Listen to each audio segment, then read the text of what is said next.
Haynes leading the Raiders this week following the resignation of Jon Gruden. The longtime special teams coordinator spoke with the media for the first time yesterday. Take a listen. Coach Gruden gave me a chance to coach in the National Football League. I'll always be appreciative of that. That being said, we all have a responsibility here and have to be held to be accountable to our words and our actions. No one person is bigger than the Raiders shield.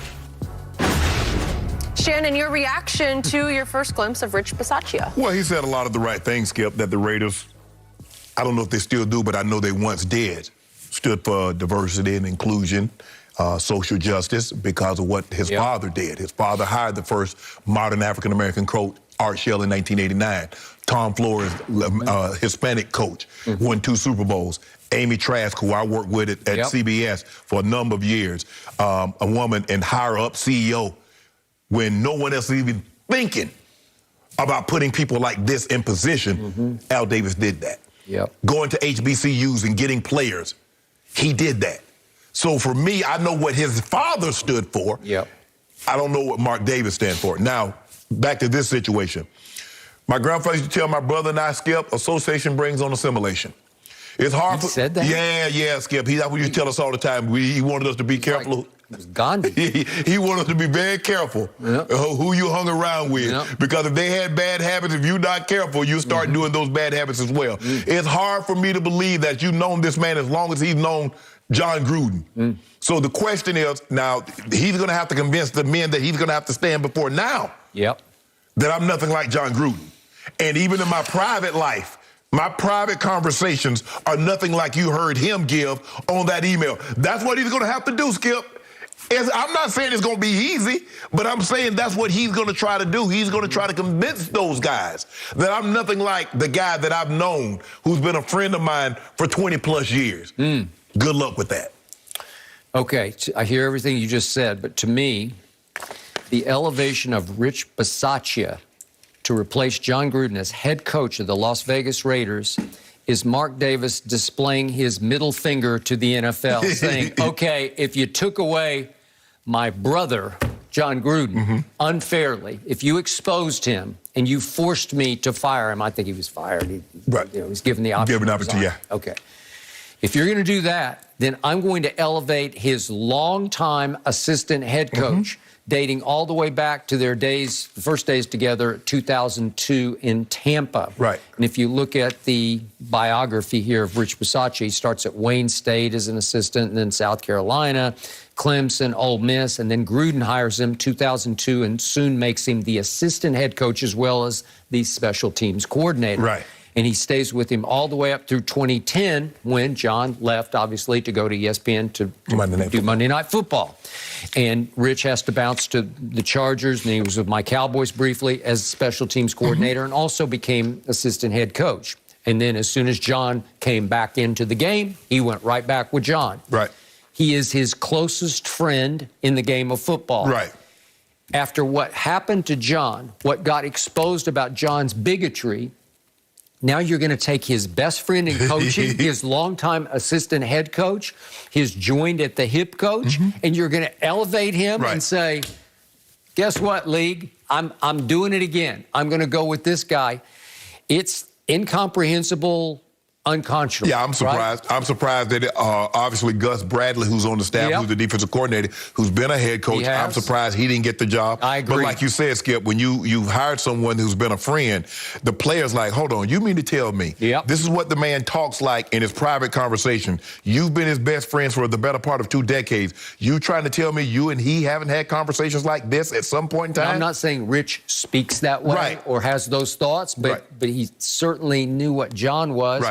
And usually birds of a feather flock together. Usually. That's why you see pigeons hang with pigeons and penguins hang with penguins. You don't see, Skip, you don't see those two. That's not how it works. So for me, although weirdly, Hazel has become friend of the squirrels.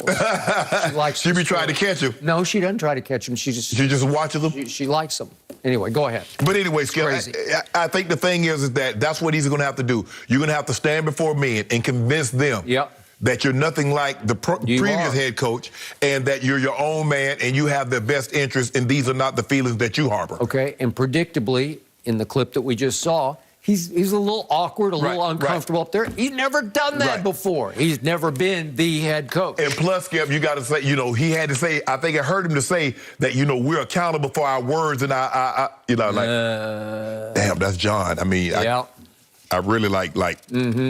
So it was a little, Skip, it's a little tough. I can imagine it's tough that you got the job and you probably wanted to be a head coach, but you didn't want it like this.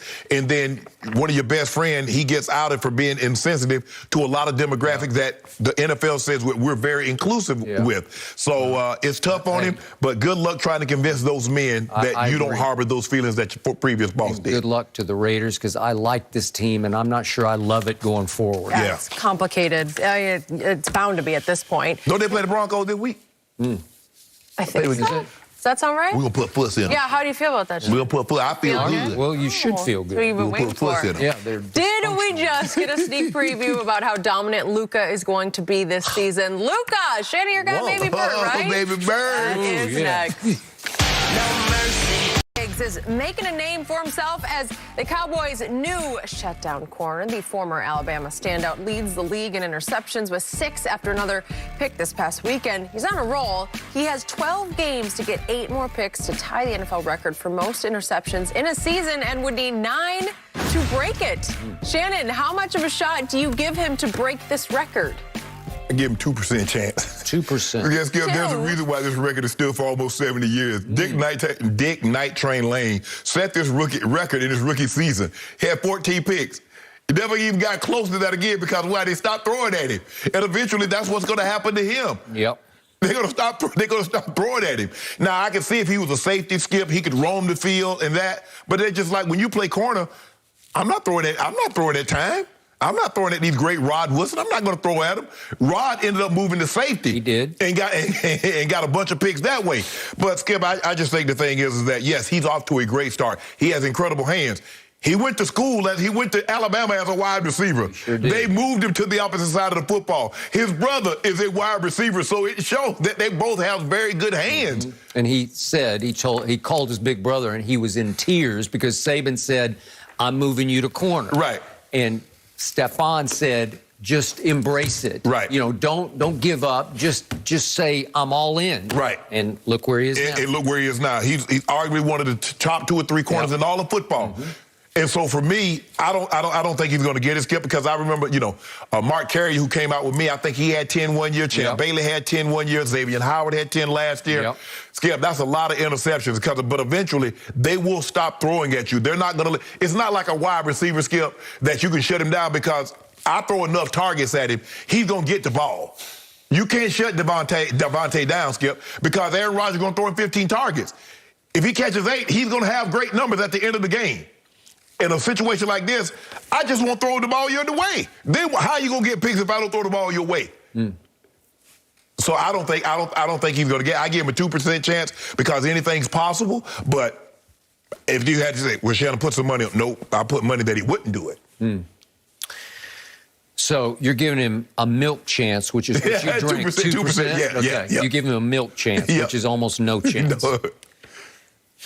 I'm gonna give him a shot. I'm going to give him a 40% shot. 40? Because there's 17 games. Yes.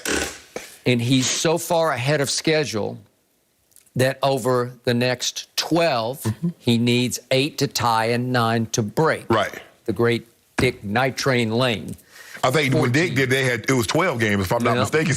That's just ridiculous. I can't even go there. That's even before my time. Yeah. So I'm looking at the way he plays. He travels.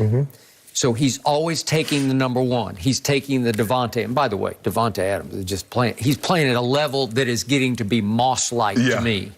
He's about as explosive as I've seen since Randy Moss. Right. And yet, I look back at what you say about time, Deion Sanders. He's simply the greatest corner ever, and I don't even think it's even close. And I got in a big argument one time with Darrelle Revis about this, and I'll give Darrelle number 2. Right. But I just can't go up there because I watched Deion up close and personal, And I've never seen anything like him before. It's like Barry Switzer said that first year he was coaching the Cowboys. He pulled me aside at one point and he said, it's like he's not governed by the same gravity that the rest of us are. He was super light on his feet. Super light on his feet. And so I look back at what was his biggest year of interceptions. It was that last year in Atlanta in '93 before he went to San Francisco. Right. He got 7. 7. Yeah. And then he had 6 2 other times. Right. And then I look at my man Revis. And the most he ever had in his 3rd year with the Jets was 6. Mm-hmm. So to your point, they developed so quickly an aura of invincibility that they just said, okay, I give up.